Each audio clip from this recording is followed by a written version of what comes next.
السلام علیکم ورحمۃ اللہ وبرکاتہ۔ الحمد للہ وکفا وسلام علی عبادہ الذین اصطفیٰ۔ اعوذ باللہ السمیع العلیم من الشیطان الرجیم۔ بسم اللہ الرحمن الرحیم۔ لقد من اللہ علی المؤمنین اذ بعث فیہم رسولا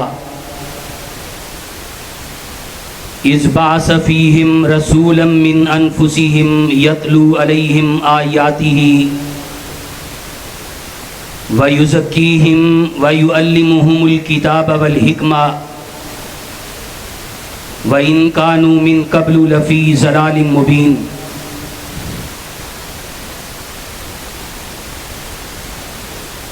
یقیناً مبارکباد کے مستحق ہیں مرکزی جمعیت اہل حدیث تحصیل کاموں کی کے ذمہ داران اور اہل حدیث یوتھ فورس کے نوجوان شاہین اور شہباز کہ جنہوں نے بڑی محنت، کوشش اور کاوش کے ساتھ آج کی اس محفل کا انعقاد کیا ہے۔ میں اللہ سے دعا گو ہوں کہ اللہ ان نوجوانوں کی جوانیوں کے اندر برکت عطا فرمائے۔ حقیقی بات یہ ہے کہ آج اس اسٹیج پر کھڑے ہو کر میں اپنے دل کے اندر ایک طمانینت محسوس کر رہا ہوں۔ دل میں امنگیں ہیں، جذبات ہیں اور سوچ میں ایک تلاطم ہے کہ وہ اسٹیج کہ جس کی بنیاد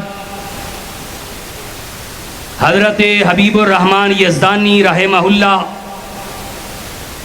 اور ان کے رفقا نے رکھی، اور جس پودے کو پروان حضرت ربانی حافظہ اللہ نے چڑھایا۔ نعرہ تکبیر، عظمت مصطفیٰ، شان مصطفیٰ، حضرت مولانا قاری عبدالرزاق ساجد صاحب۔ اور آج وہ پودا بڑھتے ہوئے ایک تناور درخت بن چکا ہے، اور انشاءاللہ اب اللہ کے فضل و کرم سے، اس کی رحمت سے اور اس کی مدد اور نصرت سے ہم اس لگائے ہوئے جھنڈے کو اپنی زندگیوں میں گرنے دیں گے، کبھی گرنے نہیں دیں گے۔ اور اس کے لیے اگر ہمیں اپنی جوانیاں نچھاور کرنی پڑیں، اگر اس کے لیے ہمیں اپنی جانیں قربان کرنی پڑیں، تو رب کبریا کی قسم ہے ہم اپنی جانوں پہ کھیل جائیں گے، توحید کے پرچم کو بھی بلند رکھیں گے اور ختم نبوت کا بھی اعلان کرتے رہیں گے۔ آج ہم جس تاریخ کے دوراہے پہ کھڑے ہیں، اگر اپنے ارد گرد نظروں کو دوڑائیں تو ایسے حالات میں ہم اپنی زندگی کو بسر کر رہے کہ حدیث کے الفاظ میں ایک وقت آئے گا ایسے فتنے رونما ہوں گے، اس طرح لوگ فتنوں کا شکار ہوں گے کہ جس طرح آسمان سے بارش کے قطرات گرتے ہیں، اور آج ہر طرف کہیں بے حیائی کا فتنہ، کہیں شرک کا فتنہ، کہیں بدعات کا فتنہ، کہیں سوشل میڈیا کا فتنہ، کہیں مرزائیت کا فتنہ، قادیانیت کا فتنہ، منکرین عذاب قبر کا فتنہ، منکرین حدیث کا فتنہ، اور اللہ کے فضل و کرم سے فتنوں کے اس دور میں ہم چکنے بھی ہیں، بیدار بھی ہیں، ہوشیار بھی ہیں، آنکھوں کو کھلا رکھے ہوئے بھی ہیں۔ اللہ کی قسم ہے ہم نوجوان نسل کو ان فتنوں سے آگاہ کر کے ان فتنوں سے بچا کے رہیں گے، اور انشاءاللہ ان فتنوں کا کلا کما کر کے محمد کی ختم نبوت اور آپ کی حدیث کے پرچموں کو گاڑ کے رہیں گے۔ اور بتاؤ، اس مشن کے لیے بیدار ہونے کے لیے تیار ہو، میدان عمل میں آنے کے لیے تیار ہو، وقت دینے کے لیے تیار ہو، اور آؤ ہم اس فتنوں کو دیکھتے ہیں جو فتنے اپنی ناک کھولے نوجوان نسل کو دبوچنے کے لیے میدان میں موجود ہیں، اور لوگ اپنی پوری قوت کے ساتھ، اپنی پوری طاقت کے ساتھ، اپنی پوری توانائیوں کے ساتھ نوجوان نسل کو گمراہ کرنے کے لیے میدان عمل میں اتر چکے ہیں۔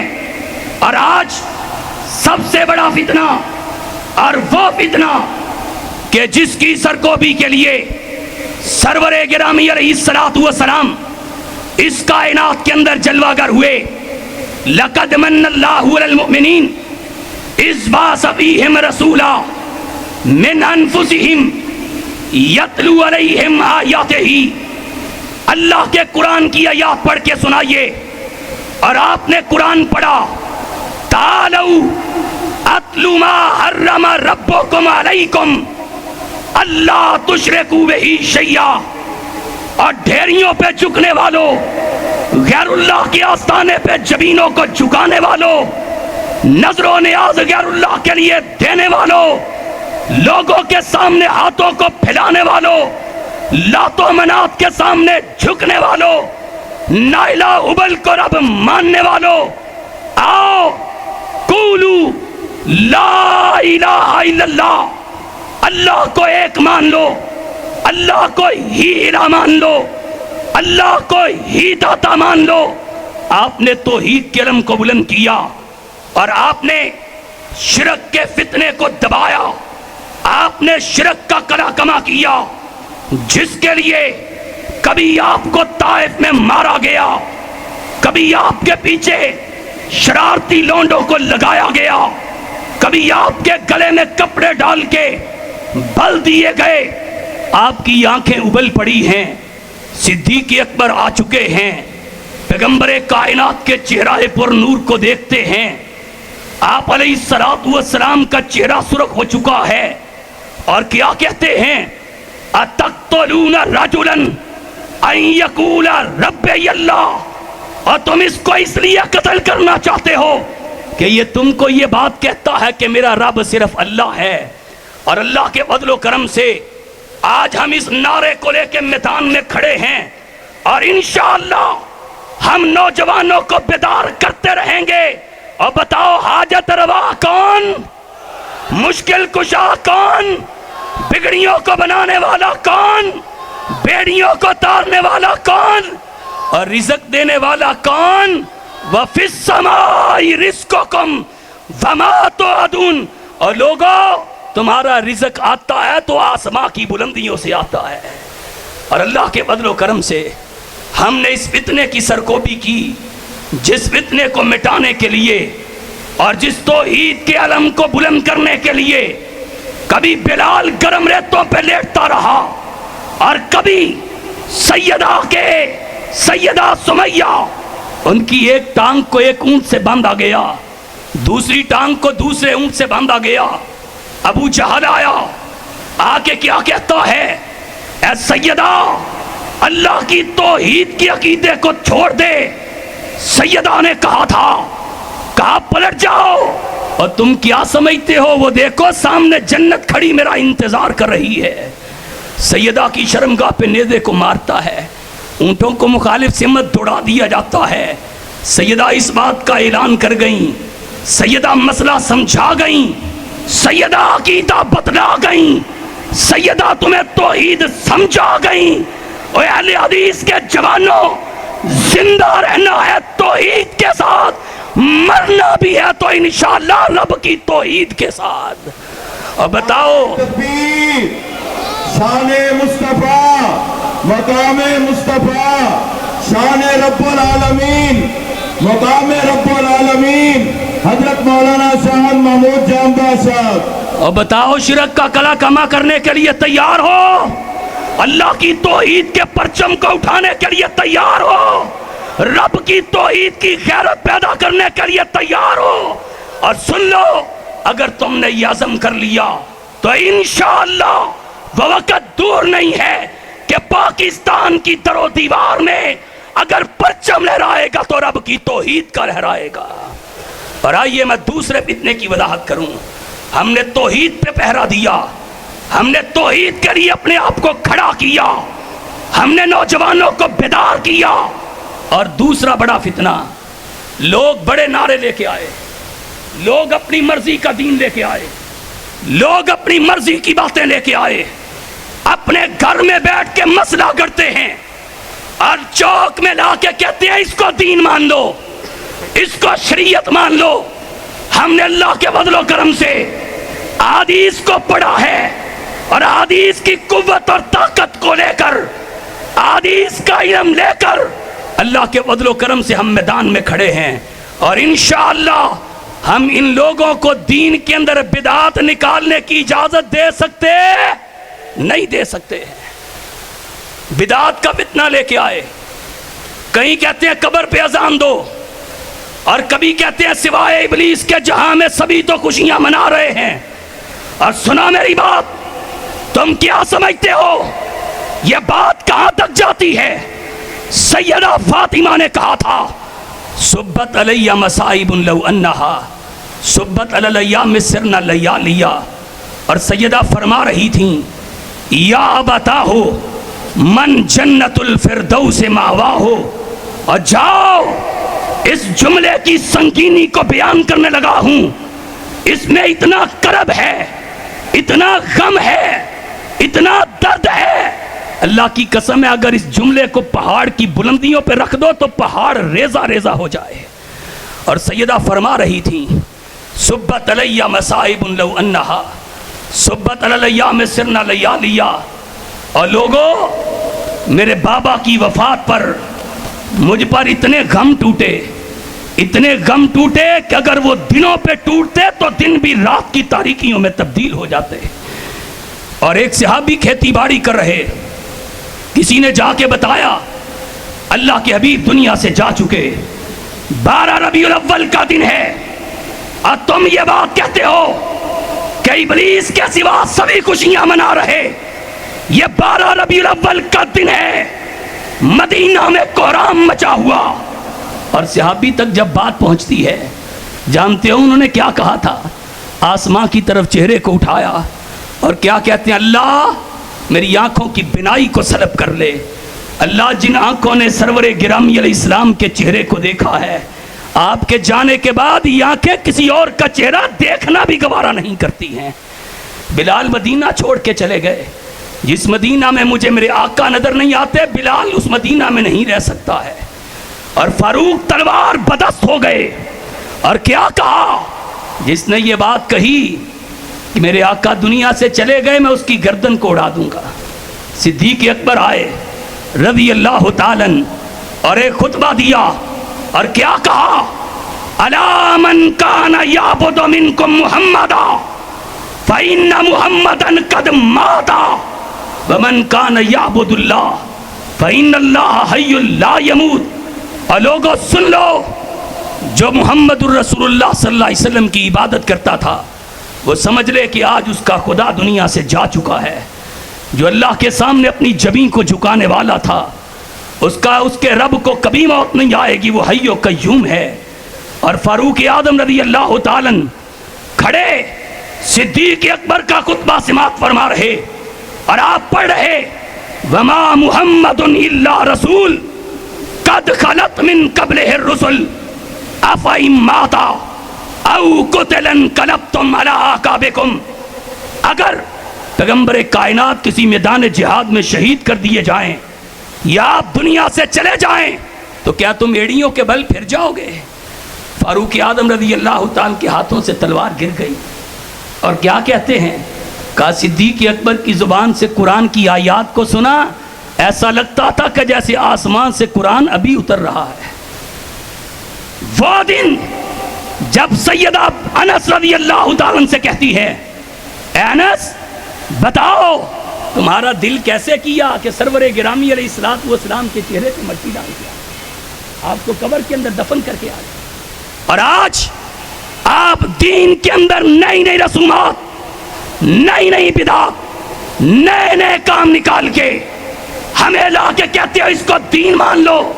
اللہ کی قسم ہے جب تک ہم زندہ ہیں، جب تک اہل حدیث کا ایک بھی فرزند زندہ ہے، انشاءاللہ ہم سنت کے اندر بدعات کی ملاوٹ کرنے کی اجازت نہیں دے سکتے۔ تکبیر، شان مسلک اہل حدیث، نعرہ تکبیر، شان مصطفیٰ، شان رب العالمین، حاجت روا مشکل کشا۔ گھر بیٹھ کے دین بناتے ہو، پھر کہتے ہو اس کو دین مان لو، اور آؤ کہتے ہیں جی کام تو اچھا ہے، کام تو اللہ ہے، کام بڑا قیمتی ہے، دین مان لو۔ آؤ صحیح البخاری، نبی کائنات صلی اللہ علیہ وسلم آج اپنے گھر سے نکلے عید الاضحیٰ کا خطبہ دینے کے لیے، ایک جگہ پہ آپ رکے، آپ نے گھر سے خون کو نکلتے ہوئے دیکھا، آپ رک گئے، اپنے صحابہ سے سوال کیا، کہا میرے صحابہ یہ کس کا گھر ہے؟ اللہ کے رسول بردہ بن نیار کا گھر ہے۔ کہا اس کو بلاؤ، بلایا گیا، جی اللہ کے رسول، کہا یہ خون کیسا؟ اللہ کے رسول میں نے قربانی کر لی ہے۔ آپ نے فرمایا میرا طریقہ تو یہ ہے، پہلے ہم نماز پڑھتے ہیں پھر قربانی کرتے ہیں، اور تم نے پہلے ہی قربانی کر لی۔ اے اللہ کے حبیب میری نیت یہ ہے کہ غریبوں تک گوشت پہلے پہنچ جائے تاکہ وہ بھی ہمارے ساتھ کھانے میں شرکت کر لیں، شریک ہو جائیں۔ تو نبی کائنات صلی اللہ علیہ وسلم نے کیا فرمایا تھا؟ آپ نے فرمایا تھا بردہ انہا شاۃ لحم، تیرے لیے صرف بکری کا گوشت ہے، تو نے میرے طریقے سے ہٹ کے قربانی کی، تیری قربانی رب کی بارگاہ میں قبول نہیں ہے۔ آؤ بدعات کے فتنے سے اس امت کو بچاؤ، اور سنت کی محبت اپنے دل میں پیدا کرتے ہوئے الہ کلمت اللہ کو اٹھائے، میدان عمل میں اتر آؤ، انشاءاللہ ہم توحید کے پرچم کو بھی گاڑیں گے، اور انشاءاللہ سنت کی اہمیت کو بھی اجاگر کریں گے۔ تیسرا بڑا فتنہ، نبی علیہ الصلوۃ والسلام ان فتنوں کو ختم کرنے کے لیے آئے، یہ ہے سیرت النبی، یہ ہے سیرت النبی، بدعات کو مٹاؤ، یہ ہے سیرت النبی، توحید کو اجاگر کرو، یہ ہے سیرت النبی۔ اور تیسرا بڑا فتنہ،